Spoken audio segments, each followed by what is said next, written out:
Ladies and gentlemen, the President of the United States, accompanied by Patrick Yos, President of the Fraternal Order of Police.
National Fraternal Order of Police Executive Board, representing nearly 400,000 officers nationwide, and they were with me right from the beginning, and we appreciate it. We won't forget.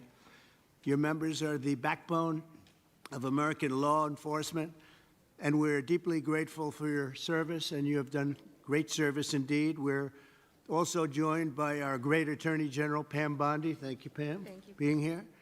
For generations, this institution has served as a powerful voice for the brave men and women who risk their lives to protect communities all over our country, and they do it as well as anybody or better.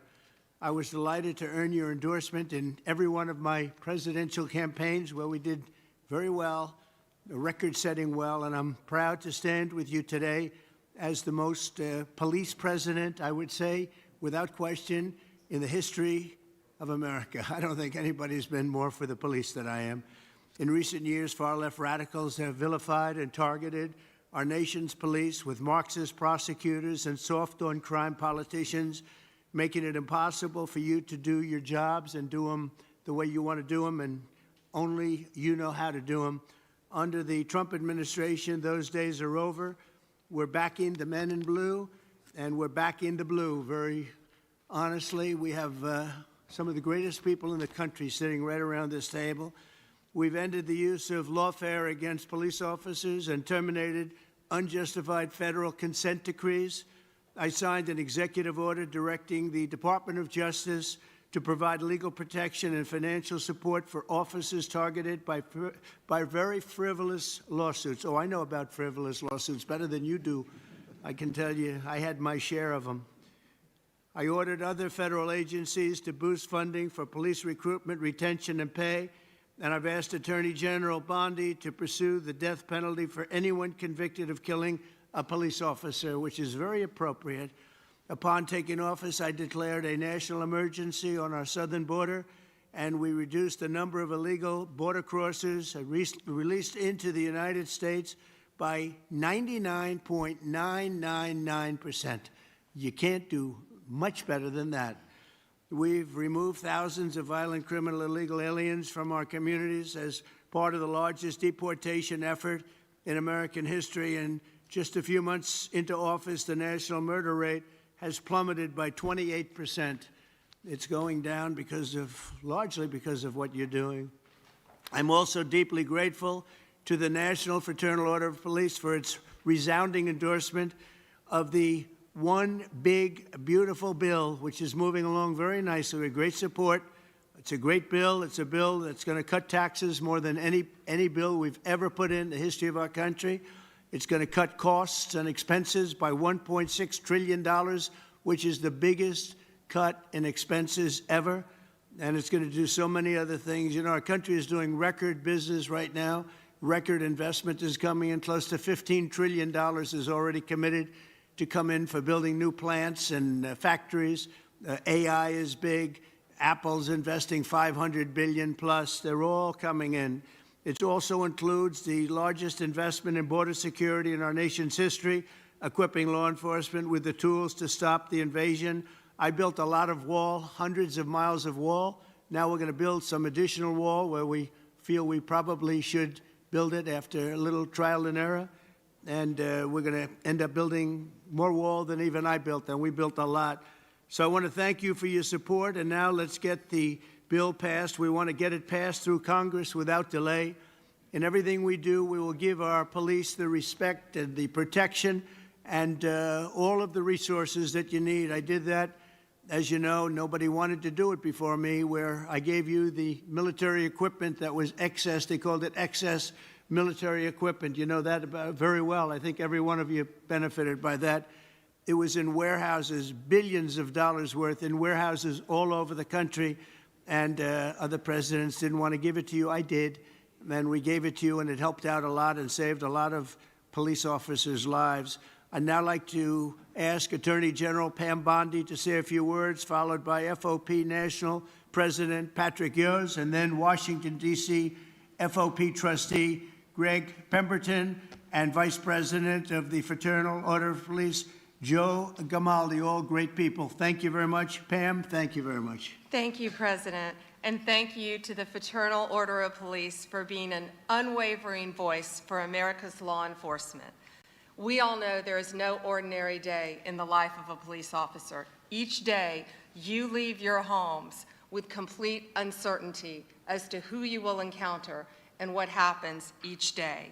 You also stand on the front lines against cartels and foreign terrorist organizations while fighting the horrors of illegal drug and human trafficking. I was just in Poland this morning and arrived back not even 2 hours ago. And you have the respect of the entire world of law enforcement around this world. They respect all of you so much. Thank you for making all of us so proud on the worldwide stage. President Trump's Justice Department will do everything to protect you and to support all men and women who wear the badge in this country. We are fully committed to ensuring our local law enforcement officers have access to the resources, tools, and manpower you need to do your jobs. That means boosting recruitment and retention. We want the best and brightest to join your ranks just like you, and we want them to stay in your ranks. Last month, we announced $57 million in grant money available for law enforcement agencies to hire police officers. Through this funding, we anticipate nearly 1,200 new officers will be hired around the country. We're helping to pay for police officers' overtime and supporting President Trump's no tax on overtime. We've also made millions of dollars available for mental health and wellness programs for you around this country. We know how important that is. We're aggressively prosecuting criminals who assault law enforcement officers. We will not tolerate attacks on police officers. Since January, the department has brought 138 cases in 33 states against defendants who have assaulted our officers. Additionally, the DOJ will no longer target police departments with bogus lawsuits and bogus investigations. We are dismissing lawsuits filed by the Biden DOJ against police departments in Louisville, Minneapolis, Albuquerque, and more. We're ending meritless investigations into Phoenix, Trenton, New York City, Oklahoma, and elsewhere. We're also ending consent decrees that take control away from you, destroy morale, and increase violence. Instead, we're working with local law enforcement to give you the tools that you need to make our streets safer. We believe in backing the blue, not just in word, but in action. The Biden administration slandered you, defunded you, and undermined your service. But we stand with you, we honor you, and we will not abandon you. Thank you on behalf of President Trump, the Department of Justice. We are 100% committed to standing with our nation's law enforcement. God bless you, and God bless America. Thank you. Thanks, Pam. Mr. President, first, thank you. Thank you for not only your support for law enforcement as the 45th president, but also your support as a 47th president and all the years in between. You've always been a steadfast supporter of the Fraternal Order of Police and law enforcement across this country. I want you to know on behalf of our nearly 400,000 members, we appreciate all that you do for us. With us today is the members of our executive board. We also have members of FOP unions in major cities across this country, which have some very serious problems that we're working with, and we appreciate the opportunity to share with you some of our views and work together on this. You know, you made a promise to us, and I want to start by saying this. You made a promise that you were going to address overtime, tax on overtime, and that was a promise made in a new big bill. One big new bill is certainly making good on that promise. We thank you for that. You know, law enforcement officers, we find ourselves in a very difficult position where we're having a serious problem with recruiting and retention, as you pointed out. The problem is the people who are working right now are working so many hours and they're forced to work overtime, and now they have the tax liabilities that are associated with being pushed into different tax brackets because of being forced to work. Not only that, they're not getting to keep the money they earn. So you, in a recruiting and retention standpoint, you show appreciation for what we do, recognize what we do in the community, and I want you to know that we're proud to support the bill. This is something that needs to be happening. A promise that you made, and we appreciate you carrying through with it, and know Right. that we're a partner in it. You also made a number of other promises to us, and promises made that we appreciate. And I want to start with one of our first people I'd like to recognize. You promised, and here we are in our nation's capital, revitalizing the city and making it safe again. And no one knows that better than the person who lives it every day and leads the officers in the Metropolitan Police Department and our labor union, and Greg Pemberton. And I'll ask Greg to say a few words. Thank you, Pat, and thank you, Mr. President, for having us. My name is Greg Pemberton. I represent 3,000 police officers that work here for the Metropolitan Police Department in Washington, D.C. The crisis that we're facing, which frankly is more of a calamity, is a staffing crisis. We are authorized to have 4,000 sworn police officers here in the nation's capital. Unfortunately, as of today, we only have 3,190. Over 800 vacancies that we have here for this Metropolitan Police Department. And the worst part is that over the past 5 years, we've had a net loss of 600 police officers who've just left this agency in a mass exodus. And the reason for that is that our city council here in the District of Columbia has passed layers and layers and layers of legislation that prohibits our officers from being able to do their job. It exposes our members to administrative, civil, and even criminal liability, even when they go out and do their job properly. It has also stripped our members of their labor protections to fight off these frivolous complaints and these erroneous allegations of misconduct. It all makes for an environment that is almost impossible to keep these staffing levels what they need to be. Frankly, Mr. President, I think the nation's capital, the District of Columbia, is not just a city of 700,000 residents. This is the nation's capital, and it belongs to everybody. It belongs to every American.